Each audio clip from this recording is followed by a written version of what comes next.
The whole experience was straight out of a movie. It was like a reverse bungee jump. A dramatic rescue in New Jersey, a woman trapped after falling from a cliff while hiking with friends.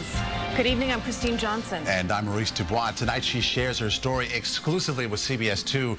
Hazel Sanchez has the story you'll see only here. My cousin swore to me that it was a nice, easy trail. Would be no problem.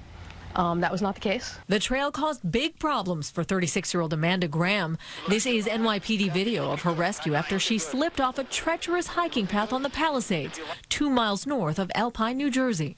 My foot literally just slid right off, and when it went over the edge of the rock, it turned like that and cracked. There was a really loud snap.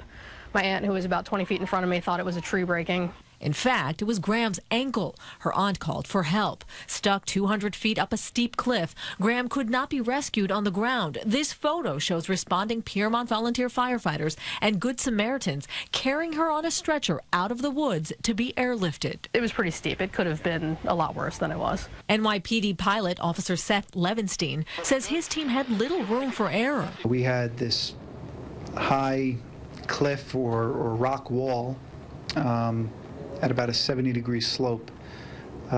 We had trees in front of us, trees behind us. 28-year-old police officer Edgar Burrows was lowered down to retrieve Graham. It was his very first aviation rescue.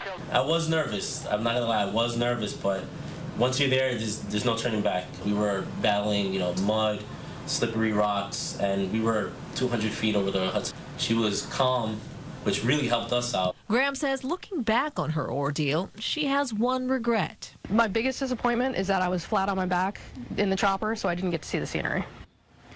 Graham will undergo surgery on her broken ankle tomorrow. She's expected to be back on her feet in 6 to 8 weeks. And Graham plans to go hiking again, but she says next time she'll be more cautious. Maurice? Okay, Hazel, thank you. And you can see more of this exclusive interview tomorrow on CBS This Morning. That's from 7 to 9 a.m.